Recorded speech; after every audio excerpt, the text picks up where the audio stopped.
The last time I covered the subject, who am I, or I dealt about the individual soul or the Atman or the Jivatman. Now, today I want to introduce the concept and idea of Paramatman. As I explained earlier, there are ascending levels of realization, Brahman, Paramatma, and Bhagavan. And Krishna in the Bhagavad Gita clearly declares that he is the Paramatman. In chapter 15, Krishna goes on to say that there are two types of individual souls, which I discussed last time. The first type of individual soul is one who is mortal, which means one who is conditioned, one who believes that he is the Prakriti, one who believes that he is the mind, intelligence, the ego, he believes he is this physical body. And this person is said to be mortal. Since he believes that he is the physical body, when the physical body perishes, he believes he dies and thus takes rebirth. So, such a person is called a mortal soul. Then he says there is yet another soul who is said to be immortal. Dva imau purushau loke ksharas aksharas evacha sharas sarvani bhutani kutasto aksharas uchyate. So, all living beings in this world are mortal because they're subject to birth and death. But there are a few realized souls who are known to be immortal. And such souls are called kutasto. Kutasto means it's like an anvil. The blacksmith hammers molten metal on an anvil. And when he hammers molten metal on a stone anvil, these anvil on which he hammers the molten metal does not change. Similarly, the individual soul who has reached the platform of spiritual realization, who understands that he is Purusha and not Prakriti, one who is realized that he is spirit and not material nature, such a person is able to take the heat and cold, the joy and sorrow, the honor and dishonor, the pain and pleasure of the world without being significantly affected. So that is why he is called Kutasto. So Krishna says, Dva imau purushau loke ksharas aksharas evacha sharas sarvani bhutani kutasto aksharas uchyate. Now, there is a lot of confusion in this world because some people believe that, Array, don't you understand that you are the Paramatma? You are not this body, but you are the Paramatma. This is all rubbish. Nothing like this is said in the Bhagavad Gita. And neither is that old story that, oh, yes, you are Jivatma, but when you become realized, you will become Paramatma. And when Jivatma realizes God, then he blends with Paramatma and he becomes Paramatma. This is total, if you'll excuse me, bullshit. Very clearly, Krishna says in these two verses that there are two types of living souls. One soul who still believes that he is Prakriti, therefore he is subject to birth and death. Then there is the soul who realizes that he is the soul and therefore he is unaffected by by the events of the world. That is why he is known as Kutasto. And he is Aksharam. So he is a spiritual entity. He is indestructible. Then Krishna says in the very next verse, Uttama Purushatva Anya Paramatmeti Udaritah Yo Lokotrama Vishya Bhibartya Avyaya Ishwarah. So Krishna clearly declares that there are two types of individual souls, those who are still conditioned by material nature, who imagine that they are Prakriti, they are subject to birth and death. The realized souls who are indestructible, and these realized souls who are indestructible, free from the cycle of birth and death, they are Jivan Mukt or they are Videha Mukt. And then he goes on to say, but the Supreme Person, Uttama Purusha, Tva Anya, that the Supreme Person is yet different from both of these. And entering into creation is supporting and maintaining and protecting creation. He is called Paramatma. Uttama Purushatva Anya Paramatmeti Udaratah Yo Lokatrayam Avishya Bibhartya Avyaya Ishwaraha. And who is this Paramatma? The very next verse declares who is the Paramatma. And the one who is Paramatma, Krishna says, is himself. Yasmat sharas atitoham aksharad api cha uttamah atosmi loko vede cha pratita purushottamah. So, lest there is any confusion, where you call a realized soul as Paramatma, you call a realized soul as Bhagavan, you call a realized soul as God. Krishna clearly states that no realized soul can be God. Paramatma is Paramatma, and the soul Atma is Atma. The Atma does not become the Paramatma. This is a foolish idea. Krishna declares here, God himself declares here in this verse, that this, because he says, I am superior to the mortal soul, and because I am transcendent even to the immortal soul. Yasmat sharas atitoham aksharadapi cha uttama atosmi loko vede cha pratitah purushottamah. And thus the Vedas and all declare that I, Krishna, am the Paramatma.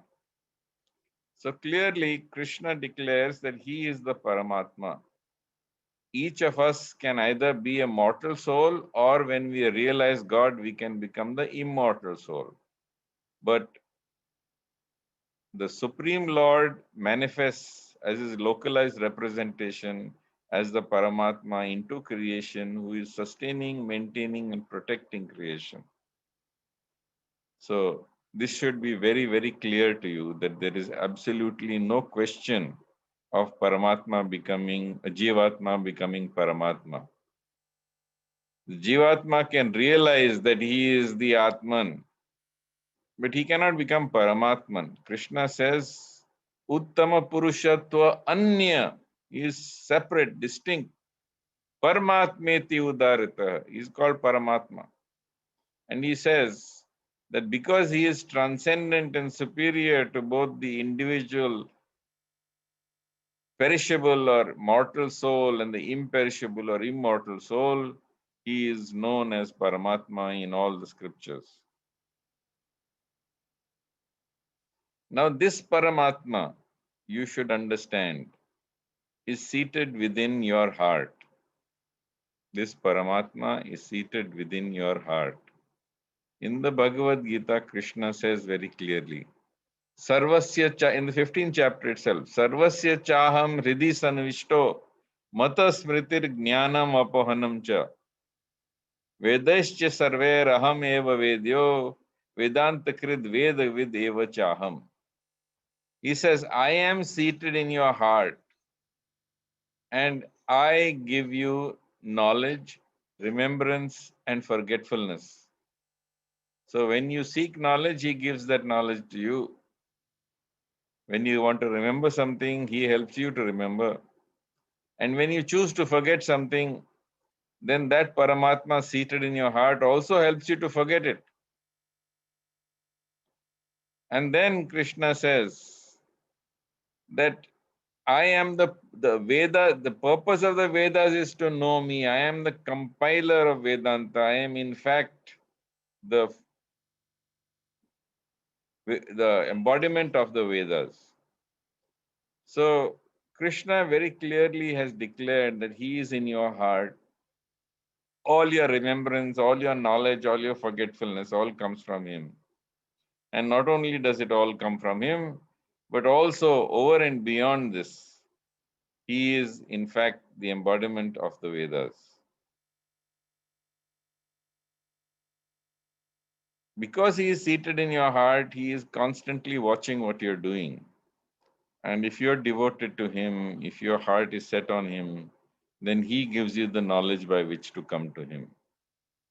Tesham satatam yuktanam bhajatam priti purvakam dadami buddhi yogam tam yena mam upayanti te. When someone is constantly engaged in worshipping me, I, who is seated in his heart, gives him that intelligence by which to come to me. Tesham evanukampartham aham ajnana jam tamah na shamyatma bhavasto jnana deepena bhasvatah. With this, with full of compassion, with the shining lamp of knowledge, I destroy all the darkness that is born out of ignorance. So all enlightenment comes not from hearing lectures or classes on Bhagavad Gita or any other scripture. Real knowledge comes from inside your heart. And if you're constantly engaged in worshipping God, then God within your heart, full of compassion, with the shining lamp of knowledge, destroys all your ignorance. So there is only one Guru, and that is your Chaitya Guru. That is the Paramatma who is seated within your heart. And that Paramatma who is seated within your heart is constantly guiding you. In the 18th chapter, Krishna says, Ishvara sarva bhutanam hriday deshe arjuna tistati brahmyan sarva bhutani yantrarudani maya. Krishna declares that I am seated in your heart and I am driving you onward towards your destiny. You are merely seated in a machine made of material energy. Tam eva sharanam gaccha sarva bhavena bharata tat prasadat param shantim sthanam prapshashi shashvatam. So Krishna says, therefore surrender unto this Lord within your heart. And by surrendering to this Lord within your heart, he will guide you towards peace, perfection, and the supreme destination. So the fact that the Lord, who is the Paramatma, is seated in your heart, and also, I've told you last time, that the Atman is also seated within your heart. Clearly, I've said to you that the Lord, the Atman who is seated within your heart, he illuminates the entire body with consciousness. I said this to you last time. And also within your heart is the Lord, the Paramatma. The soul is the Kshetrajna. The soul is the knower of this field of earth, water, fire, air, ether, mind, intelligence, and false ego. This gross and subtle body, the knower of this gross and subtle body is the individual soul. And it illuminates this entire body with consciousness. So mind, intelligence, and ego, and this physical gross body, they're illumined by the soul. Yatha prakashati eka kritsnam imam lokam ravihi. Tatha shetri shetram kritsnam prakashatyo bharatah. Just like the sun illumines the solar system, so also the soul situated within the human, within the body, illuminates the entire body with consciousness. But while he says the Kshetrajna is the knower of this body, Krishna says, I am also situated in this body and I am the knower of all bodies. So on one hand, there is an individual soul, a Kshetrajna, who knows what is in his body and mind and intelligence. And then there is the Paramatma, who is also seated within this body. And being seated within this body, he knows all consciousness of all other fields. So he is the all-knower. Vedaham samatitani vartmani cha arjuna bhutani cha bhavishyani mam tu vedna kaschana. I know the past, I know the present, I know the future of all living entities. But me, nobody knows. So Paramatma is seated within the heart. Seated along with the Paramatma is the individual soul or the Atma, the Jivatma, whatever you want to call it. This appearance of the Atma and the Paramatma is also declared in the Kathopanishad. In the Kathopanishad, very clearly, it is declared, Ritam pibantau sukritasya loke guyam pravishtav parame pararde chaya tapo brahma vido vadanti panchagnayo ye cha trinachiketah. So, Nachiketa is being enlightened by Yamaraj, and Yamaraj declares to him that in the cave of the heart there are two. One, of course, is the Paramatma, and one is the Jivatma. The Paramatma, he says, is tapau, effulgent, full of light, and the Jivatma is chaya. He is in darkness, he is in ignorance. Such has been declared by those who have realized the platform of Brahman. Further in the Mandukya Upanishad, it has also been declared, Dva Suparna Sayuja Sakhaya. There are two birds who are seated in the tree. One bird is the Jivatma, and he is tasting the fruits of this tree. Some of the fruits that the Jivatma tastes are sweet, some are bitter, and some are tasteless. But this Jivatma, this bird, can never achieve satisfaction or fulfillment until he turns his face to the Paramatma, the other bird who is seated beside him. So when the Jivatma turns his face within, turns away from the fruits of this tree of the world, the fruits of the world, and having turned away from the fruits of the tree, having turned away from the delights of the world and the sorrows of the world, when he turns inside and he looks at his companion who is always with him, then only he will know peace. So the entire endeavor of self-realization is turning within. It is about realizing that God is within your heart.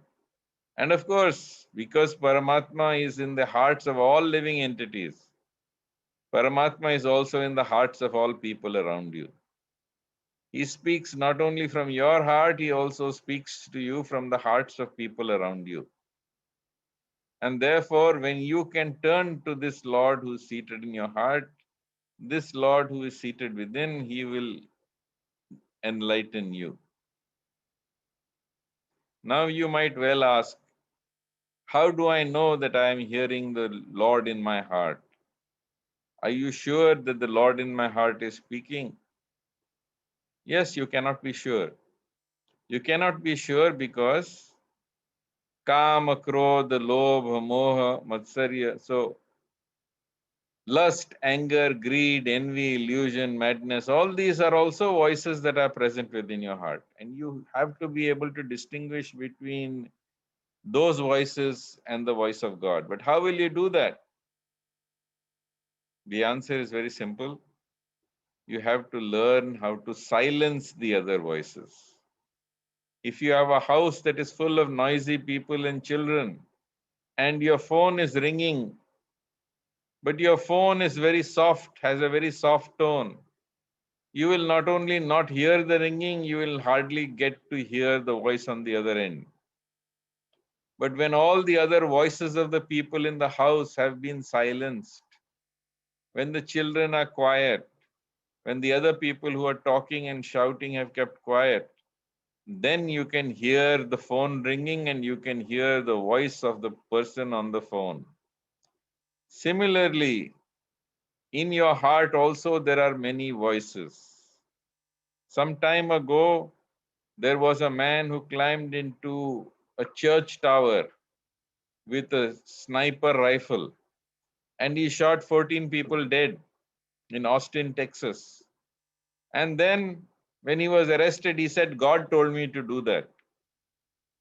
Closer home in India, there was a murderer called Raman Raghav who took rocks or big stones and he used them to bludgeon sleeping people to death on the pavement. When he was caught, he also said, God told me to do that. So there are many voices in your heart, the voices of anger, the voices of lust, the voices of greed, the voices of envy, and indeed, as you saw in these two cases, the voices of madness. So we need to silence these voices. And it is by silencing these voices that we will become attuned to the voice of God within the heart. And to silence these voices, Krishna recommends in the 4th chapter of the Bhagavad Gita that one has to perform yajna, one has to perform sacrifice. And by performing sacrifice, and in the 12th chapter, Krishna gives many, in the 4th chapter, Krishna gives many, many forms of sacrifice. He describes the sacrifice, fire sacrifice, or the yajna of Havan, of Homam. He describes also the sacrifice of pranayam or breathing. He also describes those who are able to keep that sacrifice of silencing the senses in order to be able to silence the voices in the heart, other voices in the heart.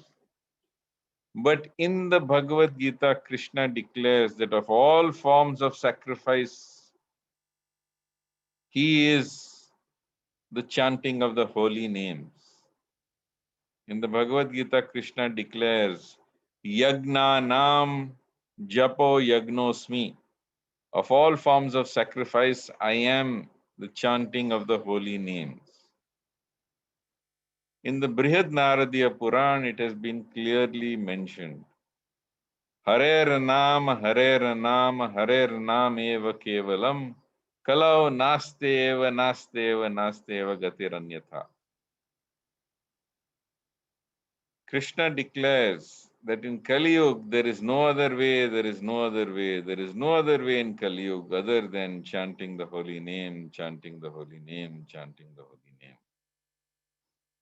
Similarly, just like when you are in school, there is a different subject for every class. Similarly, when you are in college, there are different subjects for every year that you are studying in. The scriptures are there for every decade, for every yuga that you live in. So there are scriptures for Satyug, there are scriptures for Treta Yuga, there are scriptures for Dwapar Yuga, and there are scriptures for Kali Yuga. For Kali Yuga, the Upanishad recommended is called the Kali Santarano Upanishad. And in the Kali Santarano Upanishad, it is very clearly described. Hare Ram, Ram Ram, Hare Hare, Hare Krishna, Krishna Krishna, Hare Hare. Iti Shodh Shakam Nam Nam Kali Kalmashu Nashanam Nata Parataropaya Sarva Vedeshu Drishyate. That these syllables, this Maha Mantra, by chanting this Maha Mantra of Hare Ram, Ram Ram, Hare Hare, Hare Krishna, Krishna Krishna, Hare Hare. All the contents of the Vedas, all the knowledge of the Vedas will be revealed unto you. So this Maha Mantra, which is the supreme antibiotic for the ills of this age, by its chanting, one silences the other voices within your heart. You silence the voice of lust, anger, greed, envy, illusion, madness. And when you have silenced it, you will hear the Lord intuitively guiding you from within your heart. And God is doing that out of compassion for you. Out of compassion for you, He is with the shining lamp of knowledge, destroying the darkness that is born out of ignorance. So you must understand that yes, there is a Paramatma. That Paramatma is Krishna, as he declares in the 15th chapter of the Bhagavad Gita. And both of them are situated within your heart. One is the Kshetrajna who knows this field, and the other is the Paramatma who knows all fields. As long as you are busy looking into the world for the delights of the world, for the pleasures of the world, and also being afflicted by the pains of the world, you will never find satisfaction, because satisfaction is not found outside. Satisfaction is found inside. And that satisfaction that is found inside is found by turning to this Paramatma who is seated within your heart. Atmanam rathinam viddhi shariram ratham evatu buddhim tu saradam viddhi manah pragraham evacha indriyani paranyahur vishayamsteshu gocharan. In the Kathopanishad, Krishna describes, the Lord describes in Kathopanishad, that the body is the chariot of the soul. The intelligence is the charioteer. The mind are the reins, and the horses are the senses. He whose mind, whose intelligence is guided by the Paramatma, one whose intelligence is guided by the divine, such a person who controls, who restrains his senses, who restrains his mind and controls his senses, such a person goes Tad Vishnu Paramam Padam. Such a person goes back to God. But those whose intelligence is not guided, whose mind is not restrained, whose senses are not controlled, such a person goes to Narak. So this is the path that is available to both, to all of us. It is the path that leads to enlightenment, and it is the path that leads to hell. In fact, turning to the Lord within the heart does not mean that you turn away from the external world completely. The Lord within your heart will guide you. That the essence of the Bhagavad Gita is about dharma. Moksha only follows dharma. And therefore, to do dharma, you have to perform your duties and activities within the world in a spirit of sacrifice and devotion. Your duty is towards your job, your profession. You have to perform them with perfection, with diligence, with meticulousness. And the same way you have to perform your duties towards your family, towards your wife, towards your children, towards your parents. You have to perform towards your siblings. These are also duties you have to perform in a spirit of sacrifice and devotion, which is offered to God. And so that you may constantly remain on the correct path and that you may not be deviated by lust, anger, greed, envy, illusion, madness, it is very important that you engage in yajna. There are many forms of yajna.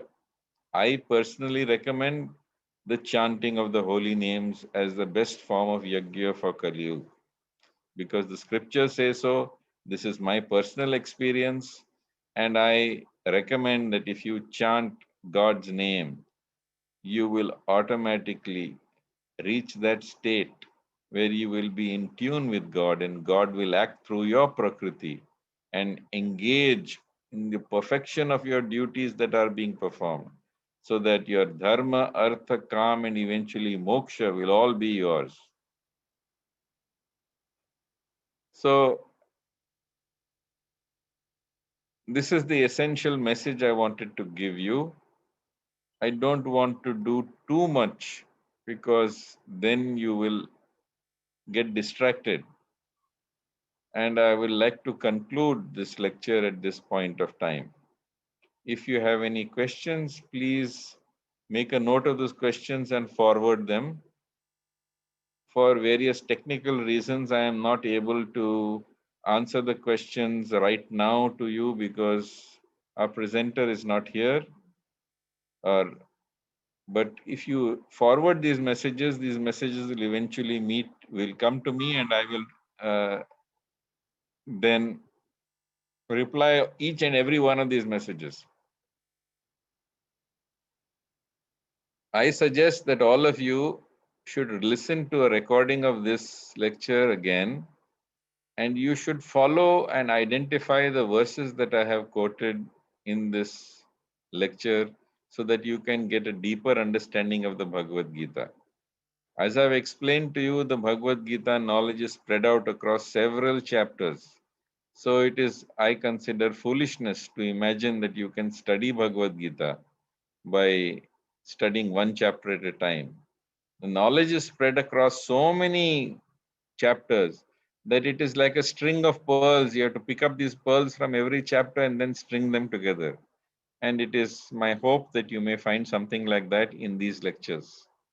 If you have any questions, I said, please forward these questions. I will reply to every one of these questions, and I will be glad to take this forward the next time. Is anything, I don't know if we can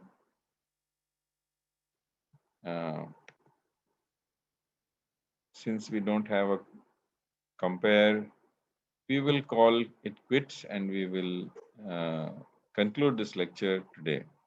And next time we will take up the continuation of this lecture, which I believe will be probably how, if you do not take the path of following the Lord, both Bhagwan, Paramatma, and Brahman, if you choose instead to follow Prakriti, what is the fate of those who follow Prakriti? You will understand when I do the subject why bad things happen to good people, or why good things happen to bad people, and also understanding the law of karma in greater detail, which I shall cover the next time. Thank you very much. Jai Shri Krishna.